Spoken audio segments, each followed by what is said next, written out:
My dad was a respected cop, but I discovered his secret life. I always admired my dad. Everyone did. He was a cop, not just any cop, but the kind people looked up to. Medals, newspaper articles, community awards. He was the hero of our small town. But heroes lie, too. And some secrets can destroy everything. Growing up, I thought my dad could do no wrong. He wore his badge like a knight's armor and carried himself like a man with nothing to hide. He was strict but fair, always on time, always sober, always good. At least that's what I thought. I remember the night it all started. I was 17, up late studying for finals. Dad came home later than usual. His uniform was crumpled, his eyes bloodshot. He didn't say a word. I watched him from the stairs as he went into the basement. He never let anyone down there. Ever. That was the first time I felt something was off. Over the next few weeks, Dad kept acting strange. He stopped shaving. He missed my school presentation, something he never would have done before. Mom noticed too, but she said, "He's just under pressure. It's election season. You know how much they count on him." But pressure doesn't explain why he started locking the basement door, or why I caught him burning papers in the fire pit out back at 2 a.m. So one night I followed him, quietly, shadowing him like I was in one of the shows he used to love watching. That night, he didn't go to work. He drove across town to a rundown storage facility. And what I saw there broke something inside me. He met a man. Not a fellow officer. This guy looked like he just got out of prison. Tattoos, scar on his cheek, leather jacket even though it was summer. They argued. Money exchanged hands. And then, Dad opened the trunk of his car. Inside were boxes. I couldn't see what was in them, but the other man opened one, smiled and nodded. I recorded everything on my phone. I didn't want to believe it, but it was right there. My dad doing some kind of deal in the middle of the night. The next day, I tried to talk to him. "You've been acting weird lately," I said.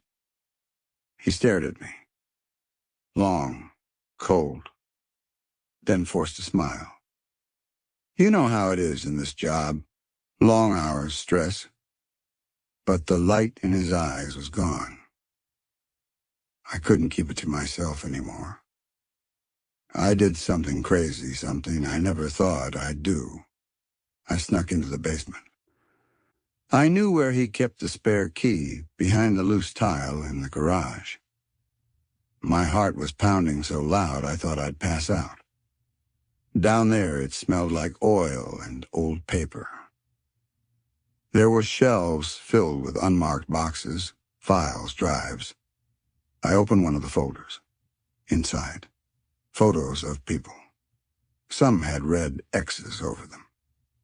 Receipts, notes, maps. Then I found something worse. A list with names, some I recognized from local news stories. Victims, criminals, witnesses. And near the bottom, circled in red, my friend Jake's dad. He was found dead last year. Car crash, they said. Now I wasn't sure.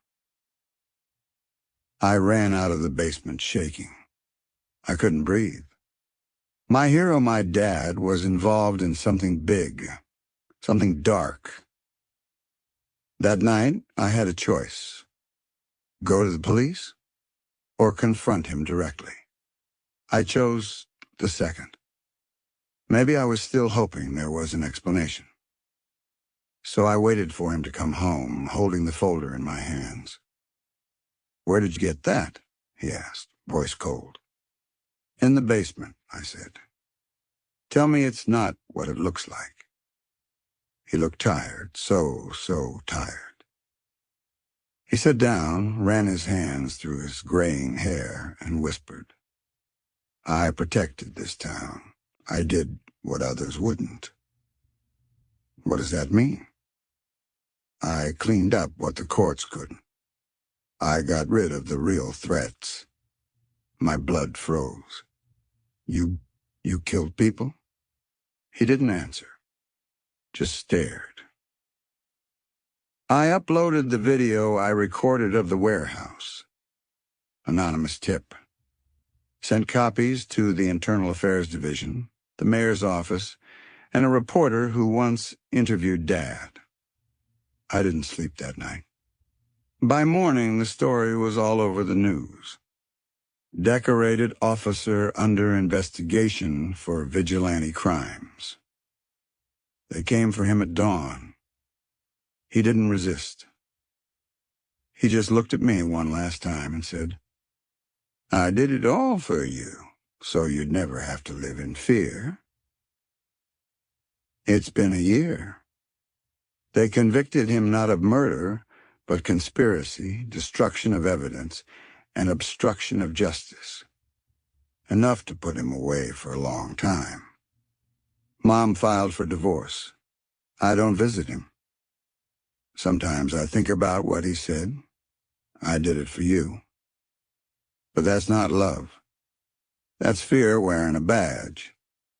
And I'll never forget the day my hero became just a man. A man who lied. A man who chose darkness. And I chose the truth.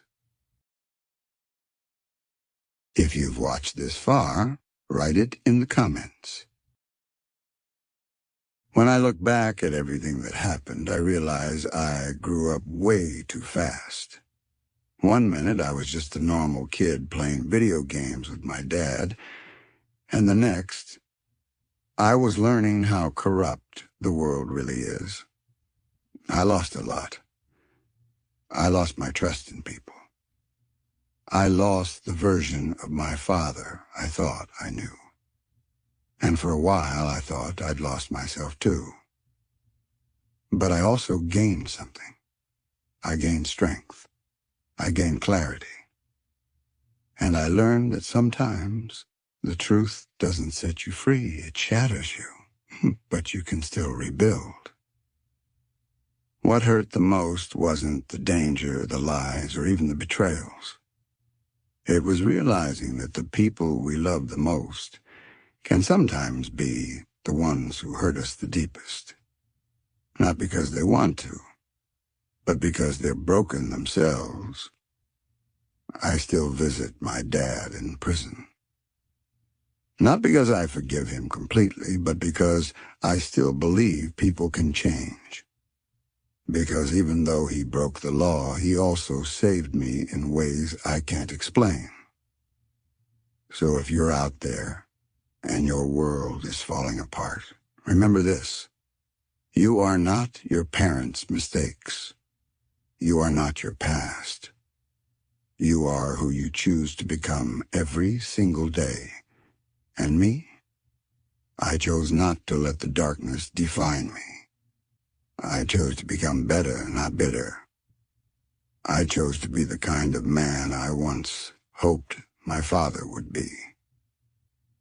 Thank you for listening to my story. And if you've ever felt like no one would understand, now you know someone does.